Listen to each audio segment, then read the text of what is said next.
Good morning.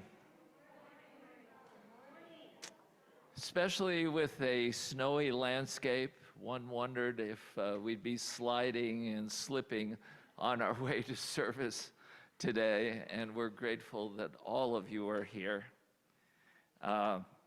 You are here at UUFNN, which is Unitarian Universalist Fellowship of Northern Nevada. I'm Bob Alto, and I go by the pronouns he, him, his. And I'm just delighted that you've come to share in the joy of connection and inspiration in today's service. So hopefully that happens. I was reading a magazine, People magazine. I have to keep up on culture. And there was a photo shoot, and it was a quote of the photo shoot, and it was two men bonded to each other. And the quote that came out of that was, "Our differences are aplenty, but this love does not bend." And I thought about that in terms of our community. Our differences are aplenty, but this love does not bend. Now, if you're first time here, we are grateful that you are here. You can connect with me or one of the greeters afterwards to give you more insights into Unitarian Universalism. We are a welcoming congregation where there is no bounds, there are no bounds to love, justice, and joy. And we, of course, personal circumstances really don't matter, whether it's economic, gender, age, etc. We promote and try to live in tolerance and acceptance. May you find healing here, sanctuary here, love and support here, and opportunity to share with and support others. Come as a seeker, as a wonder, as a finder, as a giver.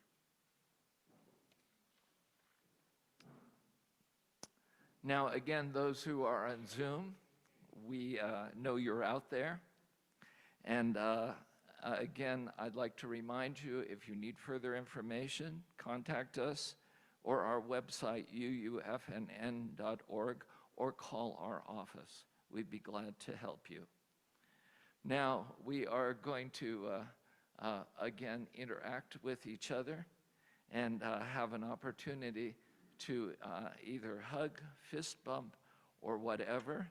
So if you are welcome to do that, and welcome and greet each other. So we will start that now until the singing bowl tells us to stop. All right? If you want to remind yourself distances and be careful.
Thank you. And those of you on Zoom, please wave, make a connection, Be sure to use the chat box when appropriately. We are going on with the service. So again, welcome.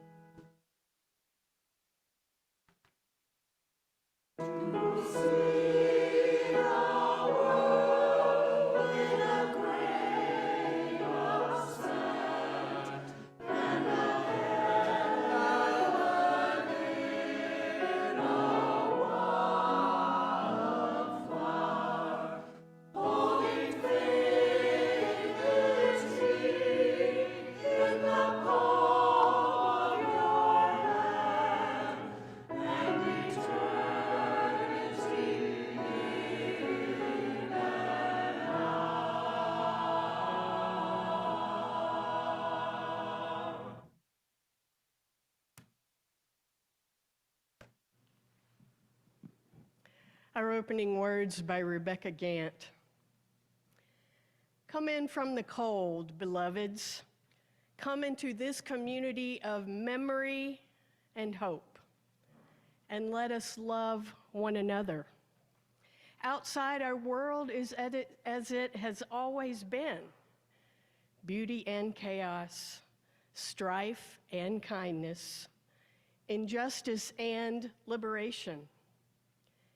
Make a clearing in the dense forest of your life and be reminded of your deepest commitments, your strongest connections, those things that bring you back to your best self.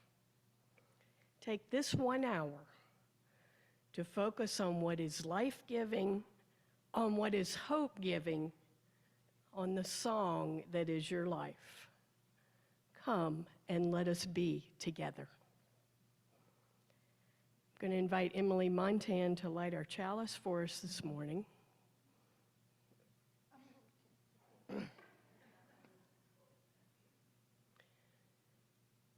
As I reiterate for our chalice lighting words, the invitation from those words.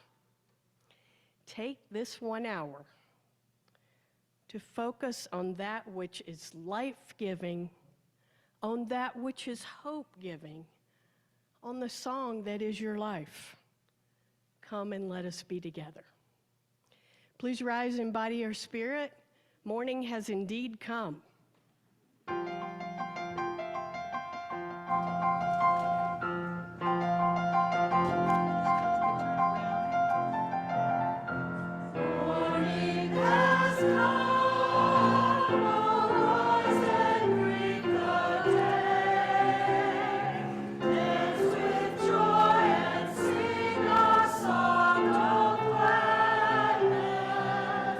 The light of day shines.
Words by Yoko Ono.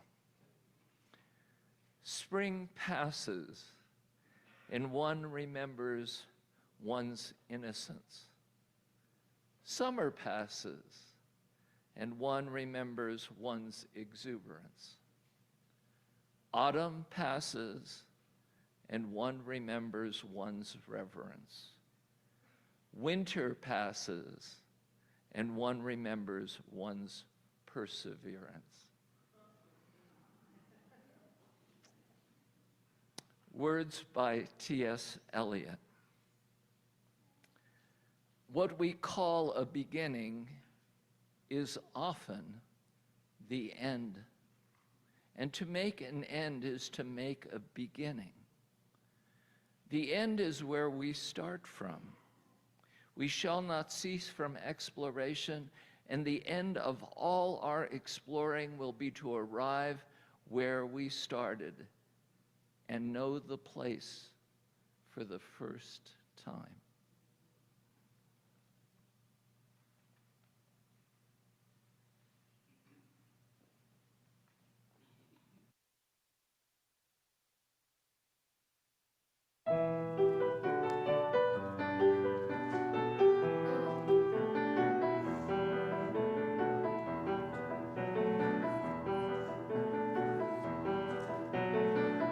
Like a shining light, like a shining light.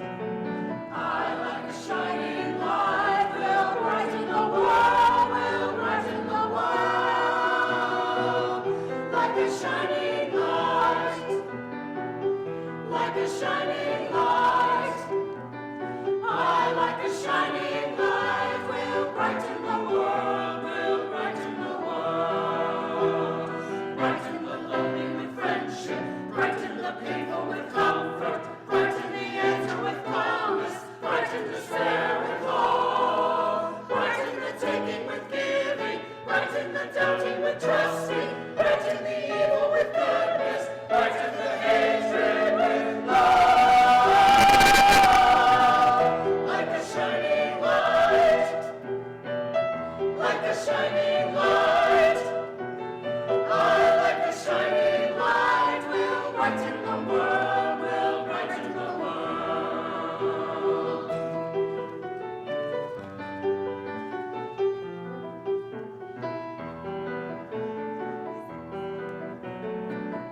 Like a shining light, like a shining light, like a shining light, like a shining light. I, like a shining light, will brighten the world, will brighten the world, will brighten the world. Like a shining light, like a shining light, like a shining light, like a shining light, like a shining light, like a shining light, will brighten the world, will brighten the world. Brighten the lonely with friendship, brighten the painful with comfort, brighten the anger with calmness, brighten despair with hope, brighten the taking with giving, brighten the doubting with trusting, brighten the evil with goodness, brighten the hatred with love. Like a shining light, like a shining light, like a shining light, like a shining light, like a shining light, will brighten the world, will brighten the world, will brighten the world. Like a shining light, like a shining light, will brighten the world, will brighten the world, will brighten the world, will brighten the world, will brighten the world, will brighten the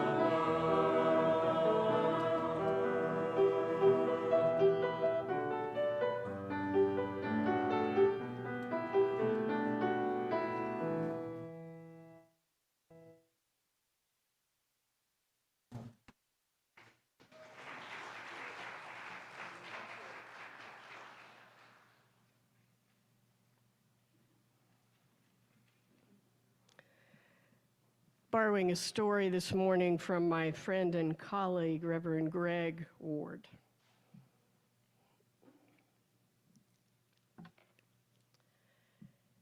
Matilda and Bert lived sometime around the Great Depression in a really small, quaint Midwestern town. They'd been married forever. They loved each other, but they'd become just a little settled in their ways. For example, it was spring, and every single spring for decades and decades, they visited the Blue Hill County Fair. They'd been walking around most of the day, and they came across this young man sitting next to one of those open cockpit planes with a sign that said, "Ride for two, $5. And Matilda said to Bert, "You know, I sure would like to take a ride in one of those fancy aeroplanes." To which Bert grumbled, "I don't think so. $5 is $5. "But Bert, I'm 72 years old and I might never get another chance to fly in one of these fancy aeroplanes."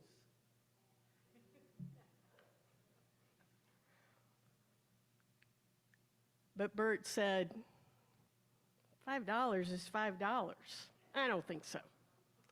So it was at that point that this young man who was the pilot, overhearing their conversation, interrupted, and he said, "I tell you what, folks, I'll take the two of you up in my airplane for nothing, free. But here's the catch. You can't say nothing.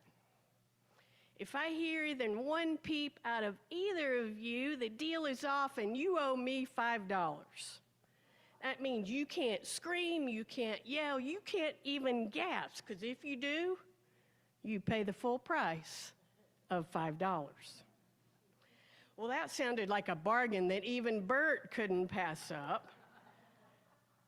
So Matilda and Bert, Matilda behind the pilot, and then Bert climbed into the plane. Well, that pilot was pretty good at getting people to scream in that open cockpit plane. He tried every trick that he knew was going to make that happen. He did steep ascents and dives. He let the plane stall out. He wove it around telephone poles, barrel rolls, loop-de-loop spins. Bert and Matilda did not say one word because $5 is $5. So after a little while, the pilot finally gave up and he brought the plane in for a landing, and while they were taxiing down the runway, he turned around to Matilda and said, "Well, I guess you got that plane ride for free. I did everything I could think of to get you to scream, and I didn't hear even one peep." To which Matilda replied, "Well, I was going to say something when Bert fell out of the plane."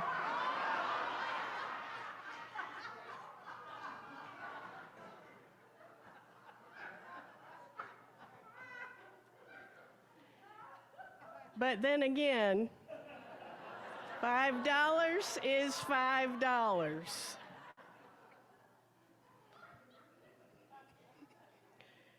We are right in the middle of our pledge campaign, after all.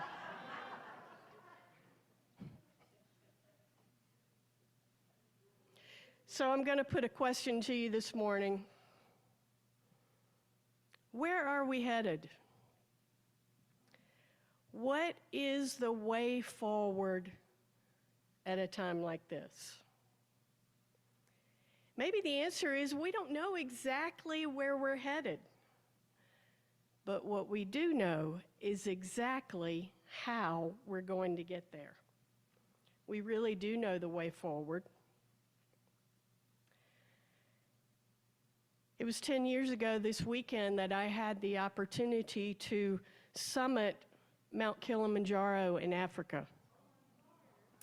Some of you might remember when I did that. Yes, that was 10 years ago. 10 years ago, right at the end of February 2013. It's the tallest freestanding mountain in Africa, and the summit is at 19,300 feet. And so I want to share a little bit about that and some lessons learned that apply to exactly where we are right now. And I want to share with you mostly about the last part of the journey, that last 3,000 feet, from 1,600 to just over 16,000 feet to just over 19,000 feet. After spending nearly a week of camping and slowly acclimatizing up to that level of elevation. The last part of the ascent is done under the cover of darkness. You summit at night, and so you're supposed to try to go to sleep after dinner and sleep till about midnight, which is impossible, and then get up and do the last 3 miles or so in the last 3,000 feet from midnight to around 7 or 8 a.m. in order to be at the summit in the morning for sunrise.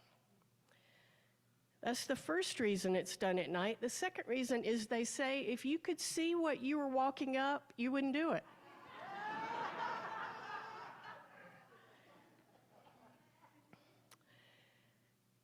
And so the first lesson that I want to share with you is about preparation. Yeah, I prepared to climb Kili for months, mostly by hiking with a pack and snowshoeing, trying to increase my lung capacity. And another important piece of the preparation was the right equipment. Even though Kilimanjaro doesn't require special climbing equipment, and you can put that first slide up, Michelle, it really is just a very steep hike, and so there's no icy crampons or special boots or any of that stuff, but we were dependent on good hiking boots, warm clothes, gloves, hats, goggles, a headlamp. And I can remember sitting in my tent the afternoon before, nervously organizing my pile of gear and wondering what it was going to be like. You can go to that next slide, Michelle. I had a camelback of water on the front and a backpack on the back that had additional water and a thermos of hot tea, various first aid supplies. And another really important part of that preparation was the support system, community. There were 16 of us, 16 women hiking together. And through several days, one of the most important supports, other than the community that encouraged each other, which was critical, was care of our feet. And my friend Kathy, my buddy on the journey, taught me to have a foot kit, and then whenever we got that very first tingle of a blister, to stop right then, sit down, and cover it and treat the area. Do not wait, because it will be something to pay later if you do not take care of it right when it happens. And that was part of the support and preparation that we had in place. The second learning from my Kilimanjaro experience was approaching it from a place of groundedness and being centered, connecting with awe and gratitude, in other words. How profound it can be to allow ourselves to connect deeply with a sense of awe. On that journey up Kilimanjaro, we hiked those several days through 5 different ecosystems, starting in the rainforest. We started out wearing shorts and a t-shirt, and progressively through the week added more layers. And I was in awe of our porters, who we would sometimes struggle, with the smallest steps walking up. They were like mountain goats. I mean, they could just skip across the mountain with these giant 50-pound rucksacks across their necks with their hands in their pockets.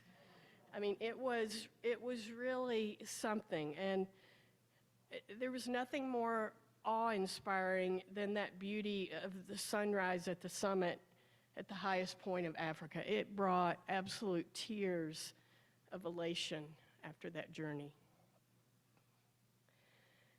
A really, really key piece of that journey and the learning that has stayed with me so strongly is a phrase called pole pole. And that is Kiswahili for slowly, slowly. It's all about breathing, acclimatizing. I was so excited and I was afraid and I felt vulnerable. And you know, some people are susceptible to altitude sickness and some are not, and you don't know if you have the genetics until you get in that situation and find out if you're going to be able to manage the altitude or not. It's not just about training, it's very much about genetics. And I have asthma, and I didn't know how that was going to play into having very little oxygen up at 19,000 feet either. And so pole pole, which we heard from our guides hundreds of times. And what that looks like, those last 3 miles at night, climbing those last 3,000 feet, is this. Step, breathe. Step, breathe. Step, breathe. And it really is that slowly. Those folks who think they are fit and think they're just going to conquer Kili and march right up it, they don't make it. You can see them being taken back down repeatedly because they tried to do it too fast and they thought they could do it their way on their own. Pole pole. Step, breathe. Step, breathe. It was a lot like learning to breathe all over again. Some of you who know me know that I don't always move through the world at a very slow pace. But we had to make the most of every single breath. The ruah, word ruah in the Hebrew, is the breath of God. And being there on that mountain, it felt like I needed the very breath of God to get as much oxygen as I possibly could out of every breath. And the breaths felt very unsatisfying because the air was so thin. There was so very little oxygen. And with the breathing, what you come to understand is that you can really only focus on that next step, that next right step. Because in the glow of your headlamp, that's all you can see anyway. And it's all that the guides are going to let you do is that one next right step. And so you can put up that third slide, Michelle.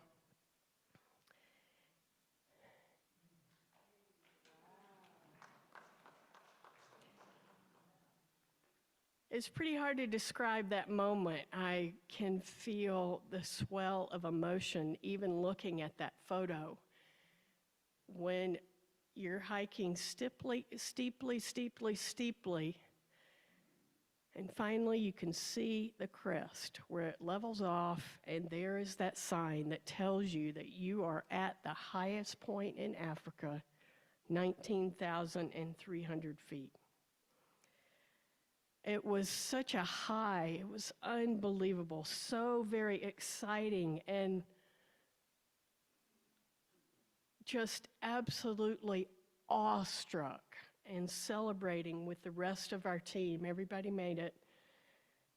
It was just an unbelievable experience that I will never forget as long as I live. And so, the way forward from here is preparation, and you are prepared for this moment. You are. Everything has brought us right to this moment. The way forward from here is being grounded and centered, allowing ourselves to be in gratitude and awe that we are each a part of this moment, right here, right now. And poly-poly,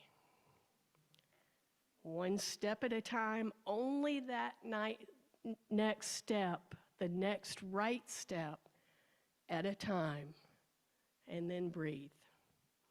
The magic of that next right step at a time is that you take that step and you breathe, looking around and assessing where you are, because very often only then, after that next right step, can you even see the next step.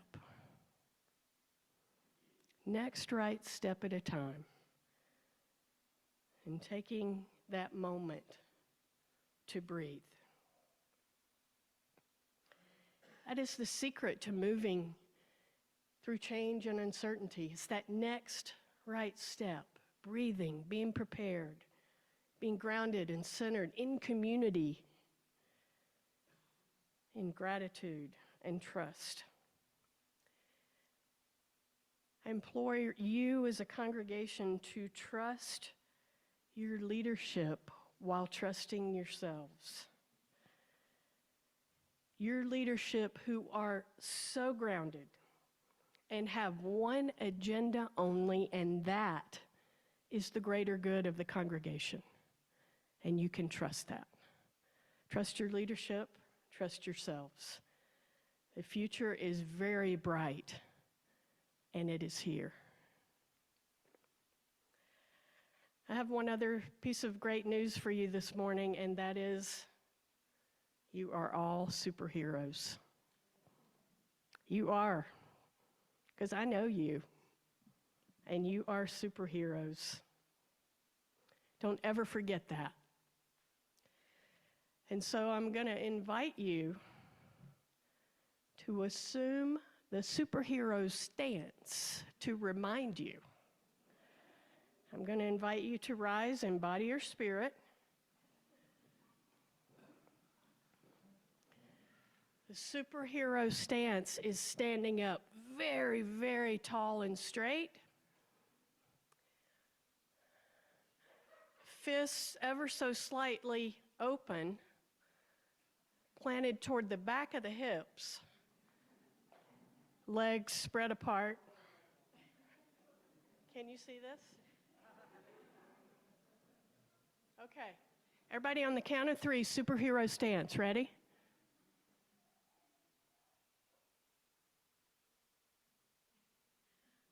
Oh my goodness, look at all you superheroes. I want you to notice in the superhero stance, it forces the heart to be open. Forces the heart to be open. You are all superheroes. Wear it and never forget that. Blessed be and amen. Lois and Dave Bianchi have a word for us.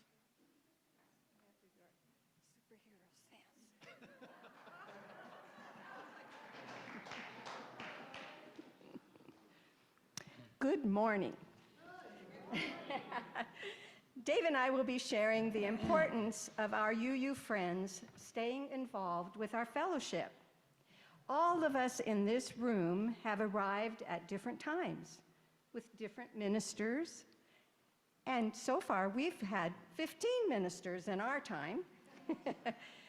Dave and I arrived in 1967. We were newlyweds. We did not have a minister, and we did not have a building. We were nomads. So why have we stayed all these years? Well, when we joined, our ministers were Jim and Betty Hulse. Those of you know them. Okay, they weren't really ministers, but they helped guide us into UUism.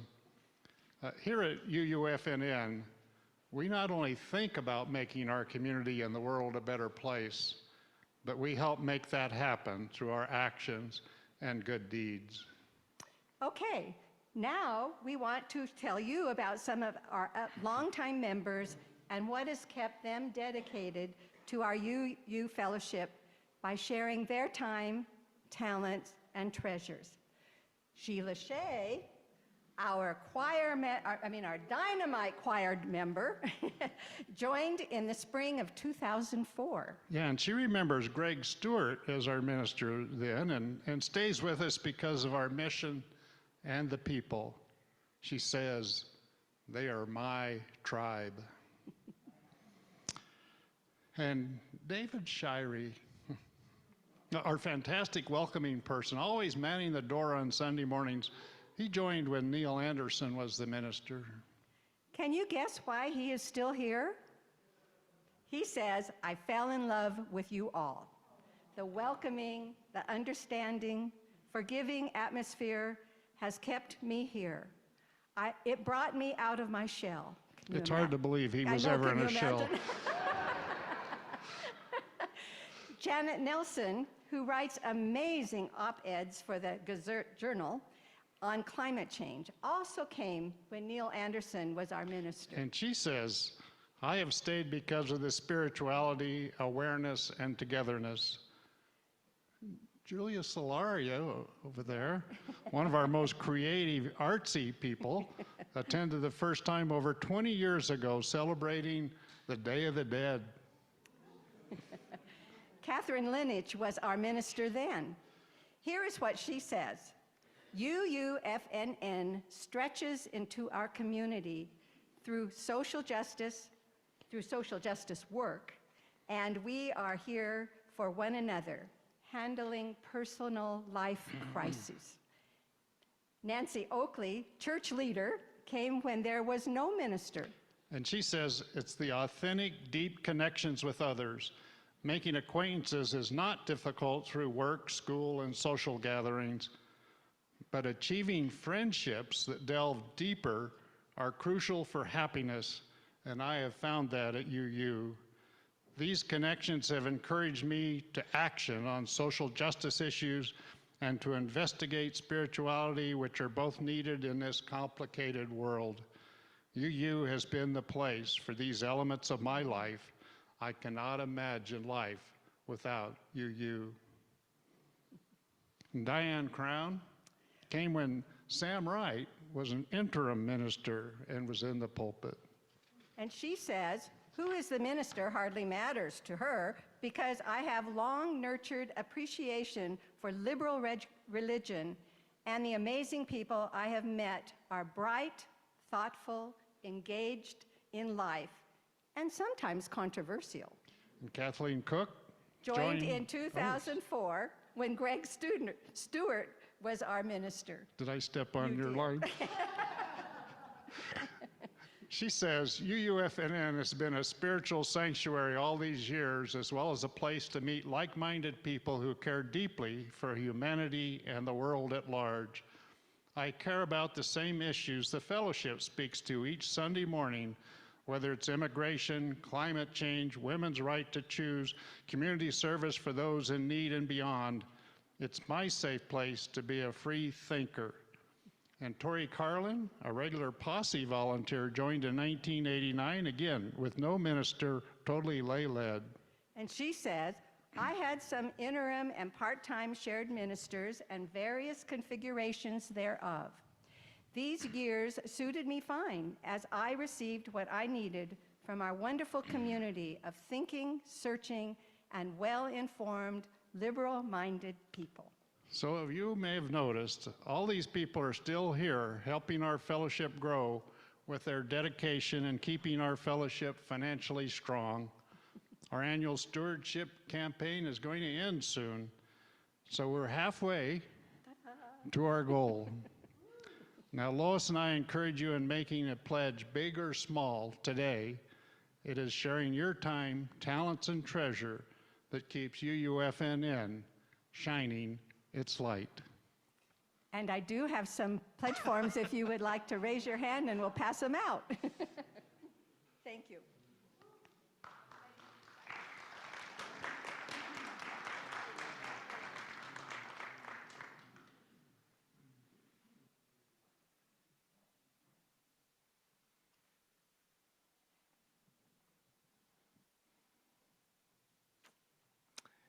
It's now the time in our service where we not only think about pledges, but we have the opportunity to share our bounty with each other.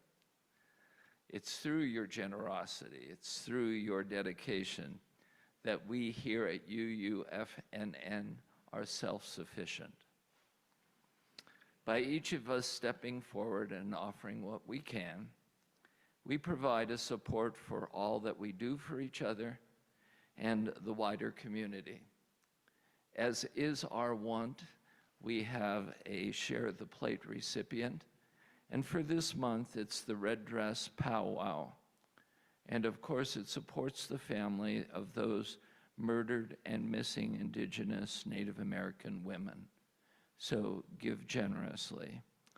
You can also share what bounty you have by texting 73256. That's 73256, typing UUFNN in the message box and hit send. You can mail a check to the office at 780 Del Monte Lane, Reno 89511, or simplify the process by having your bank send a monthly donation to the congregation. Now let the offering begin.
As David comes forward, will you please join with me as we bless these offerings?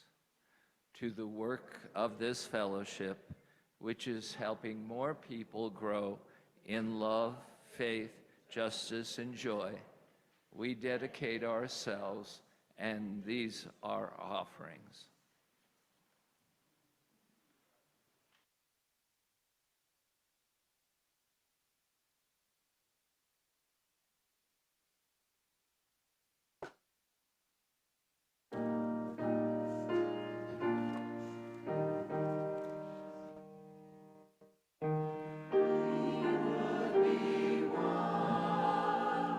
As now we join in singing.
We join our hearts and our spirits in these moments of community prayer and meditation. As I let you know, this past week, our beloved Stan Dumford Jackson passed last Sunday unexpectedly, and Sue and I had the opportunity to visit with Billy Lee and her brother yesterday. Billy Lee is a tower of strength. Stan's service will be on March 25th. I want to offer this morning what has been called a reverse prayer of the prayer of St. Francis. God, make us channels of your disturbance. Where there is apathy, let us provoke. Where there's silence, may we be a voice. Where there's too much comfort, too little action, grant disruption. Where there are doors closed and hearts locked, grant us the willingness to listen. When laws dictate and pain is overlooked, grant us the willingness to listen. When tradition speaks louder than need, disturb us, teach us to be radical.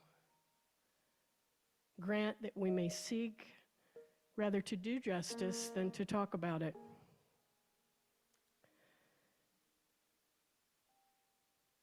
To be with the wealthy as well as for the poor. To love the unlovable as well as the lovely. To accept responsibility to be the church. Make us channels of your disturbance, oh God. And so we take these moments to call to mind however it is that we are, whatever is on our hearts. Allow it to well up from deep within, maybe from those places too deep for words. And those who are on Zoom with us this morning are invited to record the intentions of your hearts, your hopes, your dreams, your prayers in the chat.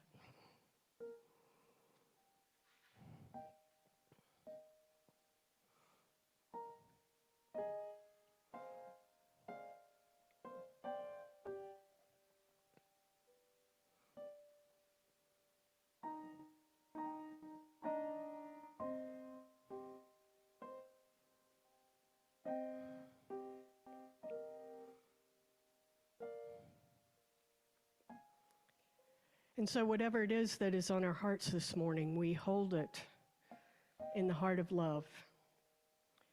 Whether sorrows, celebrations, joys, milestones, worries, fears. And we call to mind what has become our gesture. One hand on the heart, one hand, energy extended forward through the palm as a way of saying to each other, we are one in this community. We see each other, we hear each other. Let no one feel alone. Blessed be, and amen.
Thank you all for coming. Thank you for sharing your spirit one with another. You are always welcome here. There are always opportunities for spiritual growth. Please check your email. Make sure you're on our email by calling the office. If you're new, see any one of us and we'll give you directions to hopefully joyful living.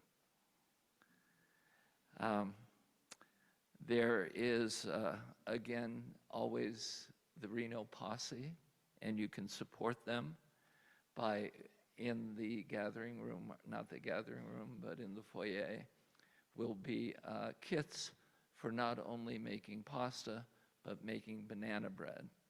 And trust me, I'm a single guy, and I can actually follow all the directions.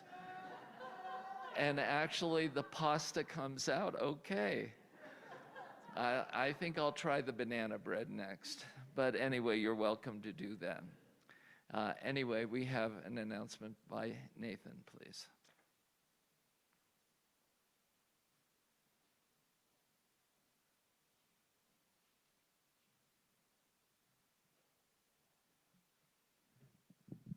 Hello. Long time no see. My name is Nathan Bakken. I use they, them pronouns, and I am the Director of Faith Exploration and Transformative Learning here at UUFNN, which is just a lot of words to say. I help you learn the things you want to learn about.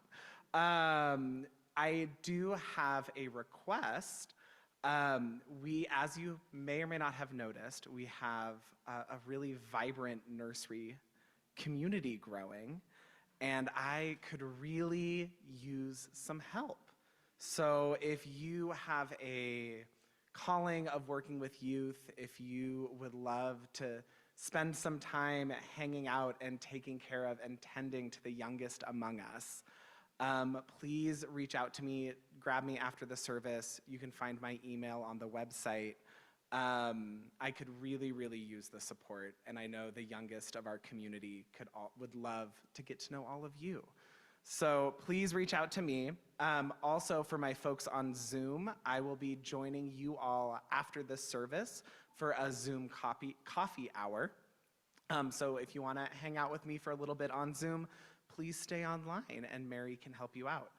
And those are my announcements. Thank you all for your wonderful attention.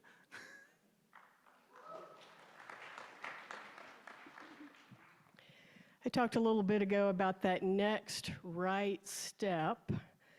The next right step is making a pledge. I think you may have heard we have this little pledge campaign going on. I think we mentioned that. Maybe we mentioned that. Next right step is making a pledge. Thank you, thank you, thank you if you have done that already. If you have not, please see to that right away. And upcoming, we have 2 opportunities to live our values in the world. There is a movement afoot to get the Washoe County Council to ban drag queen story hour at our libraries.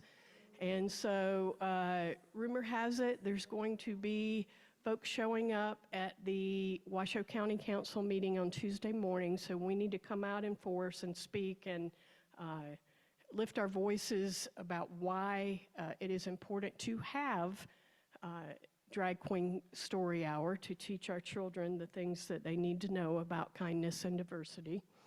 And then we're also launching our organizing with the legislature, and our first appointments down at the legislature are this Tuesday morning also. So all of the information for both of those are in your email. If it's snowy and you can't get to the Washoe County Council, send an email or call. And please do, if you can, sign up for those appointments. I think we have 1 or 2 openings for the ones on Tuesday morning, and then there's several more appointments the next Monday. So we'll be talking with our legislators about how they're going to vote on issues that we all care about, our values. So please look at the information and get involved with that. And we wear yellow shirts. It's fun. We make a splash down there. People stop us in the hallways and ask us who we are and what we're about. The legislators are very open to conversations, and so just 4 or 5 of us go into their office and have those like 15 or 20-minute conversations. It's great fun. It's only every other year, so let's really get involved with that effort. And Adrian, our indomitable board president, has a word. Adrian Fisher.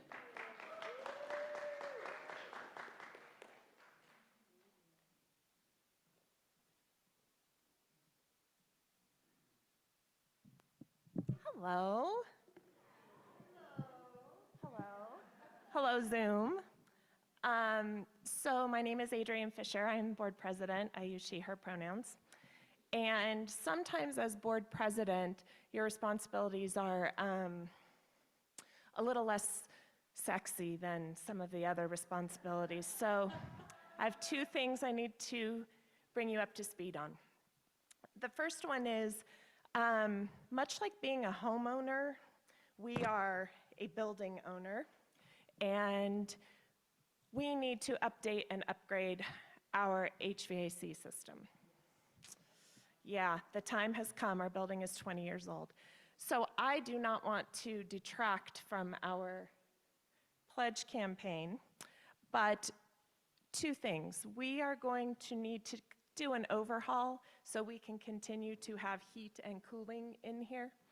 And that way we can continue to grow in love, faith, justice, and joy, because if we can't come here, then we can't be together. So more information will be coming. As you can imagine, it's not free. So count on a congregational meeting in about a month or so where you can ask questions. We can share the best way to fund this. We have lots of options on the table. Dave Hutchison and Andrea Caldwell are working very hard to figure out what the best way will be. And we will see everyone for a congregational meeting probably on March 26th to decide what we'll do next. Okay? Second, as you may already know, or as you may have gathered from what Karen was sharing this morning, she is retiring in April. And we have created an interim ministry search committee, and our first meeting is today. So we will be keeping you up to date on what that looks like. It's myself, Dave Bianchi, Barry Hansen, Alicia Mayers, John Franks, and Andrea Caldwell. And so we'll keep you up to date on how that's going, but hopefully we will have a new interim minister to be with us starting in August. So if you have any thoughts, questions, concerns, ideas, you are welcome to email me at president@uufnn.org. And I'll be around. I am going to an interim minister meeting right after this, so I probably will duck out, so you won't be able to tell me, but please feel free to email me, and if you see me at another time, we can chat about it too. So, yes? Well, you heard all of the ideas about lay people and how we used to function before we had ministers. Karen is setting up a plan that will take us from April through August with outside support. What do you call it? Pulpit supply? Pulpit supply. So there will be lay people. We have a lot of very talented people in our congregation who are more than capable of doing fantastic services. So we'll call on those people. Other folks who may have ideas about that, let us know. And then Karen is very well connected in our community, so she has people who she will be asking to step in and do some of that for us as well. Yeah? All right, good to see you all, thanks.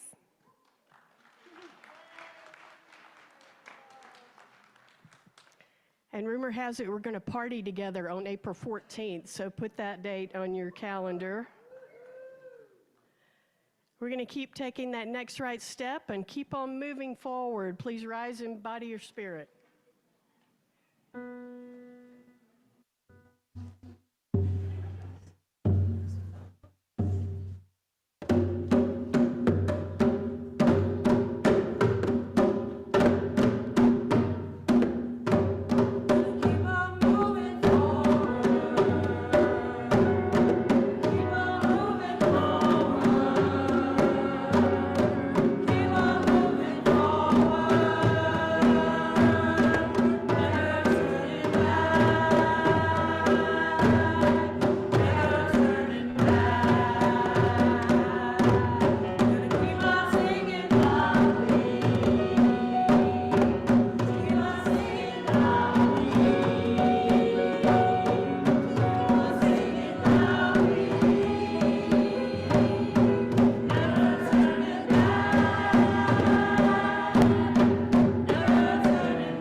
Beloveds, one final word for you.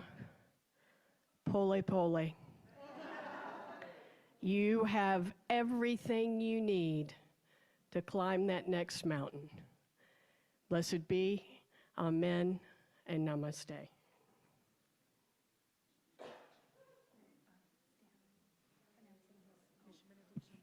Oh, sorry, hang on. I just did that really wrong. You see? I just did that really wrong, because what I was really supposed to say right there is, please remain standing in body or spirit for our benedictions. And the choir would like to dedicate this piece to our beloved Stan.